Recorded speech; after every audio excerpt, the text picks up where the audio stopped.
27 апрель күнү Бакамбаев айылында жаңы түзүлгөн Жигердүү жаштар коомдук фондунун демилгеси менен айылдын 3 мектебинин окуучулары үчүн Бишкек шаарына чакан экскурсия уюштурулган.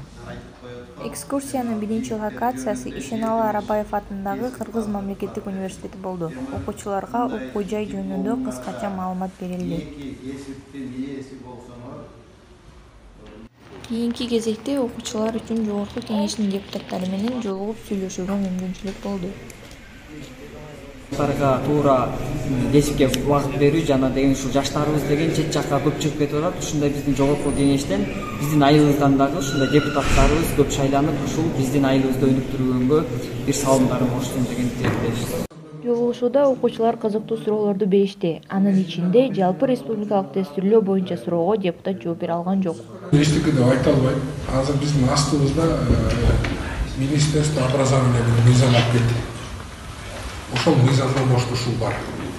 Жогорку Кеңештин депутаты Арсланбек Малиев болсо четте турбастан окуучулар менен жолугуп, акыл насааттары менен бөлүштү.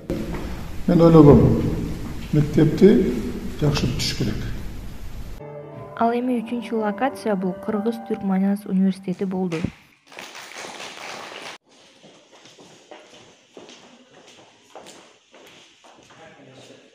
Окуучулардын көптүгү журналистика кесибине кызыккандыктан уюштуруучулар Кыргыз телерадио компаниясы менен байланышып, ал жакта компаниянын башкы редактору өзү тааныштырып чыкты. Көрсөтүүлөр түз эфир учурунда же запись ортолоруна башка сюжет же клиптер кеткендерди. Программанын алкагында Улуттук тарых музейинин жаңы заманбап оңдоодон өткөндөн кийинки абалын көрүп, ал жактагы экспонаттар менен таанышууга мүмкүнчүлүк болду.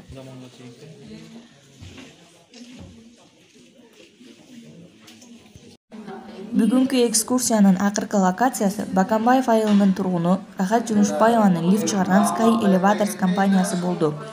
Компаниянын ишкерлери болуп жаткан процесс менен тааныштырып кетишти.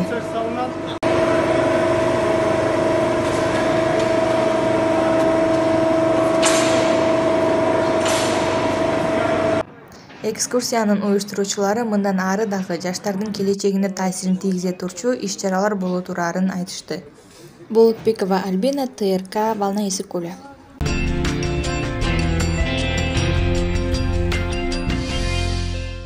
Ысык-Көл облусуна караштуу Тоң районунун Бакамбаев айылында жайгашкан паркта оңдоп түзөө иштери жүргүзүлдү. Тургундардын айтуусу боюнча көп жылдан бери эч ким кирбей калган. Анткени салууга шарт түзүлгөн эмес. Балдар ойночу аянтчалар, отурганга отургучтар жана силкинчектер жок болгон. Ал эми азыркы учурда Бакамбаев айылынын тургундары өзлөрүнүн бош убактыларын паркта өткөзүүдө. Азыр балдардын баары бош убактыларында көчөдө, ар кайсы жерде, үйдө же болбосо телефондун маңдайында отурбастан ушу парктарга келип ойноп баары бактылуу болуп атышат.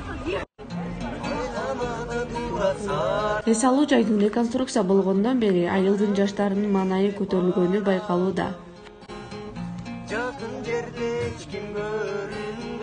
Парк мурда андай десек, мурда деген вообще мындай кызыктуу эч нерсе жок болчу, балдарга керектүү шаар да жок болчу. Оңдоо иштерин өнүктүрүү фондунан долбоор жазылып, 1.320.000 сом бөлүнгөн. Жанаргут фирмасы тендерден утуп, ички жарыктандыруусун, отургучтарды, тышкы тротуарларын жана балдар ойноо үчүн аянтча курулду. Андан сырткары долбоордун негизинде паркта унаа токточу жай пайда болду. Келдибекова Нурайым, Волна Исыкуля.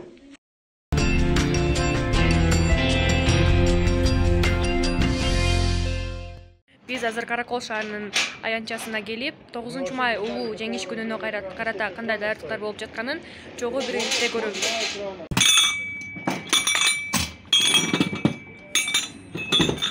Шаардын Чыңгыз Айтматов атындагы борбордук аянтында чоң иш-чара болгонун сурат.